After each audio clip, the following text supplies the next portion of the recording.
We were here for under Thurston Chase, and he was actually, his office was right below my quad. I had a room with 3 other roommates right above his office, and he stayed up all night. He seemed to be on the phone. And of course there was always smoke billowing out of the windows up towards us. But Stuart really welcomed us when we came back. I think my first reunion was 79. It was our 15th reunion.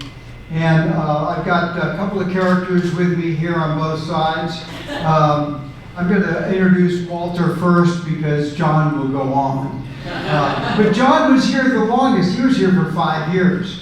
Walter and I think, were only graced with 3 years here, but they meant a lot to me. And what I really have to say is that we're a band of brothers. We call ourselves the Lost Boys of '64.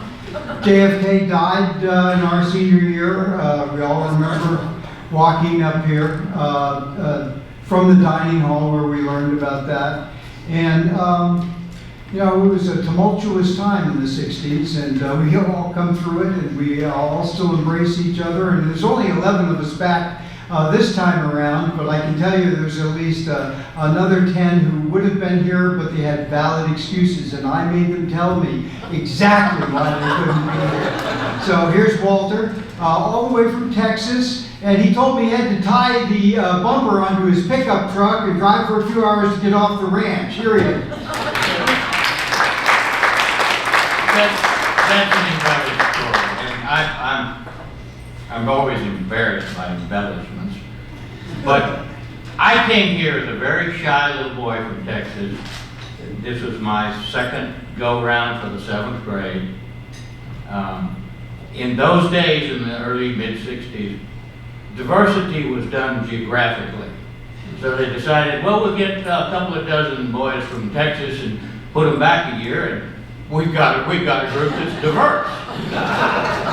And that's what put me here. And I wandered through, I listened to the stories that people tell, and the most significant thing that I remember is that I was oblivious to most everything going on around here. I was in the clouds all the time, in my own head, still am mostly, to the extent that I thought the smartest guy in our class was John Clay. Which explains why he was the dumbest. Well, the smartest was Dr. Philbert back there, and he's the one who kept running all the time. So he looks like he's got that disease where you go backwards. But I don't know. I can't say anything very important here. For one thing, I'm going to have to urinate before very long. And those seats are hard,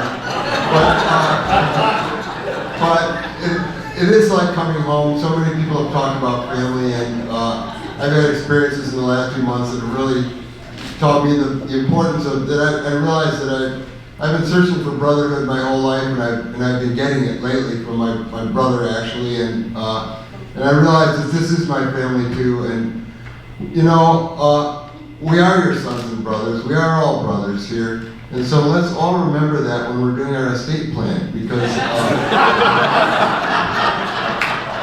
those little gifts really count. Because as a fundraiser, I can tell you that you need a broad pyramid to get the big ones, the billionaire kids. I guess he's already left. But you younger kids, I want to say this: you're younger if you're under 40, under 50 now. Just keep coming back and tell your classmates to come back and pressure them to come back. Make them feel guilty about not coming back. This guy, believe me, I won't even tell you the story that I had to go through, my phone falling in the river and all kinds of shit. But this guy pressured me so much that I felt like I had to try to at least. But keep coming back, don't miss it. Because it really is something special to see your classmates succeed in life and fail in life and then succeed again. And just hang in there. So I love you all. And there is one suggestion I want to make though, that as we get older, some people, their memory starts to go. And you need to have printed copies of the Eaglebrook Hurrah here. Because half of the people And the younger kids don't even know what it means half the time. It's like become a foreign thing. But that's my only suggestion. Your hospitality is fantastic. I love you all, and I'll shut up. 'Cause I gotta take a